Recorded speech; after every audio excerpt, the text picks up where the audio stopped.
Setiap Jumat pagi ada ibu-ibu yang terlihat miskin menaruh mangkok di depannya supaya ibu-ibu lain iba lalu menaruh uang di mangkok tersebut. Seorang ibu tersebut sudah lebih daripada 3 tahun melakukannya di depan kantor saya.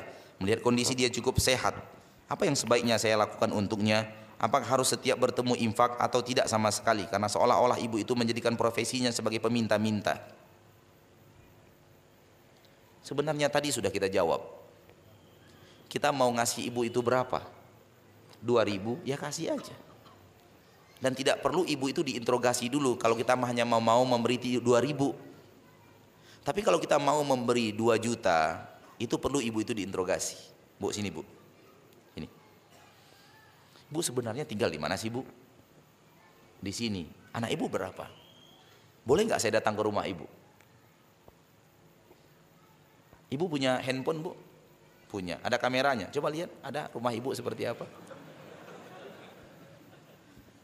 Ya kan boleh jadi pengemis sekarang juga handphone kameranya, kan handphone kamera sekarang 300.000 dapat, 400.000 dapat handphone kamera, kan tidak mesti harus mahal sekarang handphone kamera.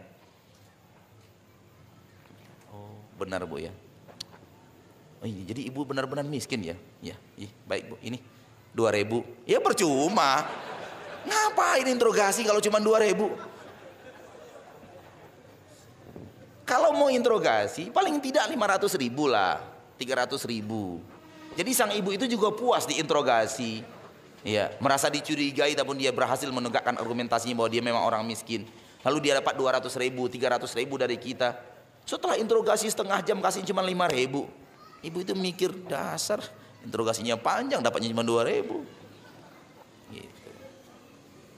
Kalau kita ingin memberi ya beri saja. Kalau dia kemudian memanfaatkan itu dengan jalan yang salah, dosa dia dan bukan menghilangkan pahala kita. Tapi kalau kita ingin berbuat baik, ada cara lain. Bu, mau nggak ibu? Tidak meminta-minta lagi, saya beri kerjaan. Kita kadang jangan hanya pandai menyalahkan orang dan tidak mau memberikan solusi orang. Sering kita itu hanya menyalahkan. Sementara kita tidak memikirkan solusi untuk orang yang kita salahkan. Oke, kita tidak setuju dia jadi peminta-minta. Apa solusi yang kita berikan kepadanya? Apa tawaran kita untuk memberikan pekerjaan tetap kepadanya? Ada?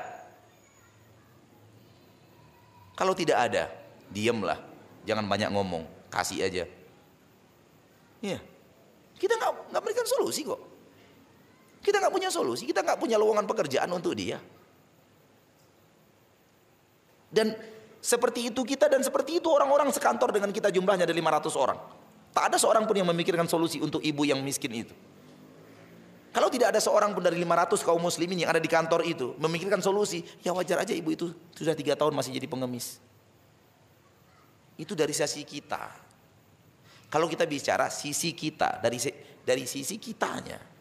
Tapi kalau Islam bicara sisi daripada pengemisnya, Islam melarang jangan meminta-minta, jangan meminta-minta, jangan meminta-minta. Jadi stabil, Pak. Kita disuruh memperhatikan, yang tinggi disuruh di tengah-tengah memperhatikan, yang rendah disuruh naik, jangan mengemis. Bertemu di tengah-tengah, stabil dunia ini. Wallahu ta'ala alam.